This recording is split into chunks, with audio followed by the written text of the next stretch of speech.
जय श्री राम। जय कुंडली माता। आज मैं आपको कुंडली जागरण का विशेष मंत्र और कुंडली भेदन चक्र भेदन का विशेष मंत्र और आज्ञा चक्र के अंदर गुरुदेव के मंत्रों का ज्ञान करवा रहा हूँ। देखो भाई, ये कुंडली एक ऐसी चीज है जो क्रिया शक्ति, ज्ञान शक्ति, सब शक्तियों के अधिष्ठात्री देवी जिसे कहा जाता है वो कुंडलिनी है। और कुंडली जागृत हो जाती है तो जो है सर्व सिद्धियां, जितनी सिद्धियां ब्रह्मांड में है वो सिद्धियां आपको प्राप्त हो जाती है। इसलिए इसको जागृत करना परम आवश्यक है। ये जब सोई रहती है, निश्चेष्ट रहती है, तब कोई सिद्धियां नहीं मिलती है। लेकिन ये इसको जगाना पड़ता है। क्या करना पड़ता है? इसको जगाना पड़ता है। इसका एक विशेष मंत्र है, वो मैं आपको बताता हूँ।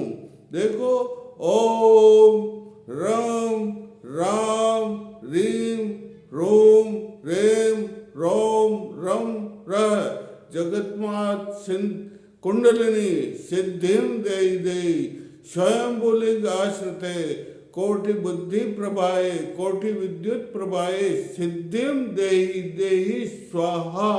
ये माँ का कुंडली मंत्र है भाई। माता कुंडली तो परम मातेश्वरी है रे। जो इस कुंडली मंत्र की साधना करता है सिद्धि कर लेता है। कैसे? अरे मंत्र को भी जगाना पड़ता है। मंत्र को जगा दिया जाए, मंत्र को से प्राण प्रतिष्ठित कर दिया जाए तो मंत्र सिद्ध हो जाता है। और मंत्र सिद्ध होने के बाद में आप सब सामग्री कुंडली के लेकर के पूजा करो तो आपको है सिद्धि। मंत्र सिद्ध जागृत हो जाएगी आपकी कुंडलिनी। इस मंत्र से जागृत होकर के षट चक्रों का भेदन कर देती, सप्त चक्र का भेदन कर देती है। जब सब चक्र का षट चक्र का भेदन कर देती, सब भौतिक सिद्धियाँ, कौन सी सिद्धियाँ, जितने भी भौतिक सिद्धियाँ इस ब्रह्मांड में है उतनी आपके पिंड ब्रह्मांड में भी छिपी हुई है। वो छिपी हुई शक्तियाँ कुंडली जागरण से अपने आप जागृत हो जाती, अपने आप सिद्धियाँ। योगेश्वर जो योग साधना करता है उसको वो सिद्धियाँ अपने आप मिल जाती है और वो योग सिद्ध बन जाता है, योगीश्वर बन जाता है। अष्ट सिद्धियाँ गरिमा गरिमा लगिमा महिमा दीर्घमा और सारी सिद्धियाँ उसको अष्ट लक्ष्मी भी उसको प्राप्त हो जाती। इतना इस माँ का जागरण का प्रभाव है भाई। इसलिए मैंने आपको ये विशेष मंत्र जो ओम रम राम रीम रोम रेम रोम जगतमात कुंडलिनी सिद्धिम देहि देहि स्वयं बोलिंग आश्रय कोटि विद्युत प्रभाए बुद्धि प्रभाए सुषुम्ना पथ गामिन्ये स्वाहा। ये मंत्र है भाई, इसको आप सिद्ध कर लीजिए। अब चक्र भेदन का एक विशेष मंत्र बताता हूँ, दुर्लभ मंत्र बता देता हूँ कि ये तो कुंडली है, जागृत हो गई। अरे जागृत होने के बाद में वो षट चक्रों को तो पार करेगी। कौन कौन से षट चक्र हैं? मूलाधार है, स्वादिष्ठान है, मणिपुर है, अनाहत है, विशुद्ध है, आज्ञा चक्र। षट चक्र भौतिक सिद्धियां प्राप्त होती। इन षट चक्रों से कौन सी सिद्धियां प्राप्त होती? भौतिक सिद्धियां। लेकिन ऊपर के जो चक्र हैं वो जो है उन सहस्रार आदि दूसरे जो चक्र हैं, कौन से? बिंदु, अर्धेंदु, नाद, नादांत, शक्ति, व्यापिका, ओमनी, समनी और आदि जो चक्र हैं, उनके चक्रों से सिद्धियां प्राप्त होती है, उससे मुक्ति प्राप्त होती। मोक्षु साधकों को इनकी साधना भी करनी चाहिए। इसलिए मैं भेदनी इन चक्रों को भेदन, जागरण तो हो गई माँ, जागृत होकर के फिर भेदन तो करना पड़ेगा इन चक्रों को। इसलिए भेदन करने का एक मंत्र आप विशिष्ट दुर्लभ मंत्र है, वो मैं आपको बता देता हूँ। देखो भाई, 3 बार बोलना ओम ओम ओम। कितनी बार बोलना है? 3 बार बोलना है ओम ओम ओम। उसके बाद 3 बार ही बोलना है आम आम आम। और उसके बाद फिर 3 बार बोलना है ओम ओम ओम, और उसके बाद में 3 बार बोलना है ब्रह्म ब्रह्म ब्रह्म, और उसके बाद बोलना सत्व गुणो रक्ष रक्ष भेदनी स्वाहा। देखो वापस बोल देते हो, भेदन करने का, क्या करने का? अरे वहां जागृत होगी, जागृत होकर के कोई वहां सोई हुई थोड़ी रहेगी, वो जागृत होकर के सुषुम्ना के अंदर जो सबसे नीचे छेद है ना, 1000 बाल की नोक के 1000वें छेद के बराबर, नोक के बराबर है ना, उसमें प्रवेश करती और आगे प्रवेश। लेकिन उसके लिए मंत्र तो बोलना पड़ता है ना, मंत्र के सिद्धि तो करना पड़ता है ना। जब आप मंत्र के सिद्धि नहीं करेंगे तो आगे बढ़ेगी क्या? आगे बढ़ने के 6 चक्रों को पार करेगी क्या? तो इन 6 चक्रों का भेदन करने का जो दुर्लभ मंत्र है, ओम 3 बार बोलना है ओम ओम ओम, उसके बाद 3 बार बोलना आम आम आम, और उसके बाद वापस 3 बार बोलना ओम ओम ओम, उसके बाद में 3 बार और बोलना ब्रह्म ब्रह्म ब्रह्म, और उसके बाद में बोलना सत्व गुणो रक्ष रक्ष भेदनी स्वाहा। ये जो है मंत्र है वेदन का, इसको आप सिद्ध करो, आपको सिद्धि प्राप्त होगी, 6 चक्र वेदन होगा। और ये जो आज्ञा चक्र है ना, ये पंच चक्र को तो भेद कर दिया, या शुद्ध तक तो शुद्धि चक्र तक तो विशुद्ध चक्र तो 5 है, ये 6ठा आज्ञा चक्र नहीं 6 चक्र कहलाते। क्या कहलाते हैं? 6 चक्र को वेदन करने के लिए हमें आज्ञा चक्र में आना पड़ता है। नहीं तो आज्ञा चक्र को वेदन करने के लिए मैं आपको मंत्र बताता हूँ, पंचदशी मंत्र कहलाता। क्या मंत्र कहलाता? जैसे गायत्री के 3 टुकड़े होते हैं, ओम भूर्भुवस्सुः तत्सवितुर्वरेण्यं भर्गो देवस्य धीमहि धियो यो न प्रचोदयात्, उसी प्रकार इस पंचदशी मंत्र के भी 3 टुकड़े होते हैं जिनको त्रिकूटा मंत्र कहा जाता है। उस त्रिकूटा मंत्र का विशेष ज्ञान मैं आपको बता रहा हूँ। देखो ओम ह्रीम कैल रिम का इल रिम है, ओम रिम कैल रिम शकल रिम, ओम रिम कैल रिम सकल रिम, ओम ओम ओम। ये मंत्र है भाई, इसको आप ओम रिम कैल रिम सकल रिम कैल रिम, ये मंत्र है, इसको आप जपो। इसे पंचदशी मंत्र कहते हैं। इसका जाप करो तो आपको जो है ये सिद्धि में। आज्ञा चक्र के अंदर देव गुरु हैं। कौन से गुरु हैं? अरे गुरु को परमात्मा ना, ये गुरु ही तो कौन सा रास्ता बताते हैं? ये गुरु ही तो परमात्मा के मिलने का रास्ता बताते हैं ना। तो गुरु का जो है मंत्र है ओम गुरु ब्रह्मा गुरु विष्णु गुरु साक्षात परम ब्रह्मा है।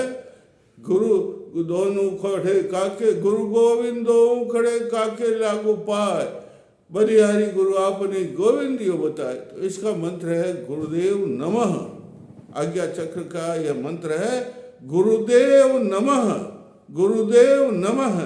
क्या करना पड़ता है? इस मंत्र को पहले प्राण प्रतिष्ठित करने के लिए 4 मंत्र और बता देता हूँ, तब ये मंत्र प्राण प्रतिष्ठित होगा।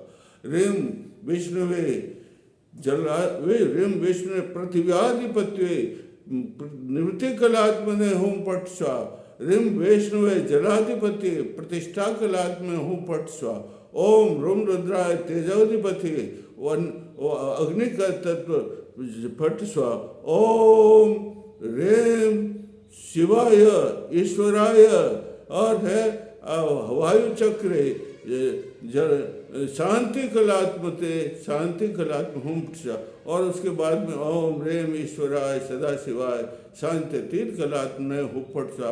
ये शांत तीर्थ कलात्मा अंतःकरण में मिल जाए, अंतःकरण जो आत्मा में प्रकृति में मिल जाए, प्रकृति आत्मा में मिल जाए, लीन हो जाए, और जो है आत्मा परमात्मा में लीन हो जाए, तब आप स्वयं उस गुरु के बराबर बने। और इस चक्र को पार करने की चाबी तो गुरु के पास होती है।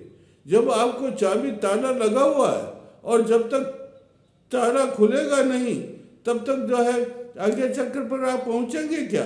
तो इस आज्ञा चक्र की चाबी को दिव्य कर्ण की चाबी कहते हैं। क्या कहते हैं? दिव्य कर्ण की चाबी कहते हैं। और गुरु दिव्य कर्ण की चाबी जब देता है जब साधक के ऊपर प्रसन्न हो जाता है और जो साधना करता है गुरु की, अरे गुरु तो परम देवता है रे, सब देवों के बराबर है, सारों देवों की शक्ति भी गुरु में होती है। इसलिए गुरु को प्रसन्न करना आवश्यक है, उसको अपने शरीर में स्थापित कर दीजिए। कैसे करेंगे इसकी विधि है, हे गुरुदेव आप मेरे मस्तक पर स्थापित हो जाए, और हो गए मैं आपको प्रणाम करता हूँ। मेरे आंखों में स्थापित हो जाओ, हो गए मैं आपको प्रणाम।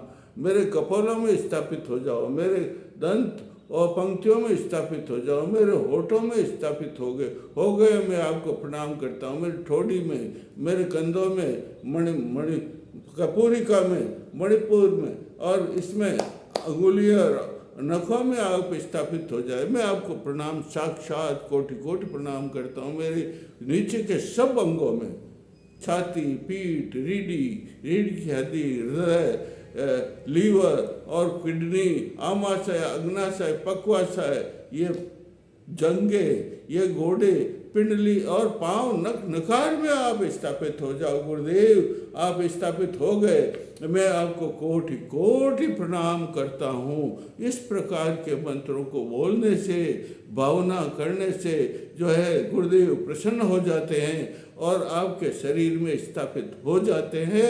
और फिर आप इस मंत्र को गुरुवे नमः, और बड़ा मंत्र है भाई गुरुवे नमः। कोई भी चक्र हो, आज्ञा चक्र का ही सवाल नहीं, कोई भी चक्र हो, किसी भी चक्र को सिद्ध करने के लिए, उसका भेदन करने के लिए तो गुरुदेव का मंत्र और इष्ट देव का मंत्र तो बोलना ही पड़ता, जपना ही पड़ता है।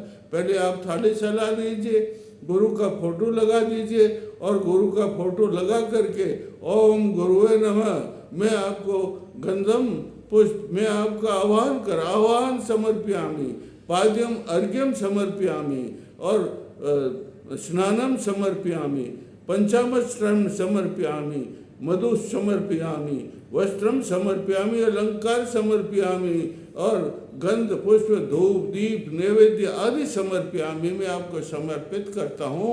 और उसके बाद में आप इस मंत्र की साधना करो और आंखें बंद कर लो और बैठ जाओ, और गुरु को प्रसन्न कर लेके बिल्कुल मन को चांचलता हटा दो। मन चांचल्य बिल्कुल, मन तो चंचल है ना, बड़ा चंचल है, मन को बिल्कुल एकाग्र कर दो। इसमें जितनी भी वासनाएं हैं उन सबको हटा दीजिए, और चित्त चांचल्य विनाश है, विनाश है।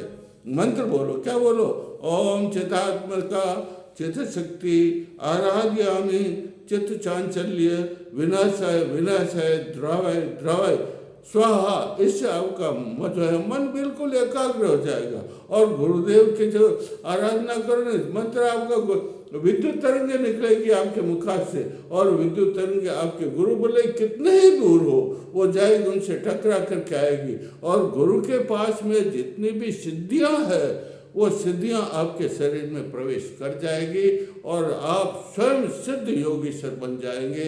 और मैं आगे फिर कल आपके मंत्रों को बताऊंगा। बोलिए जय श्री राम, जय श्री राम।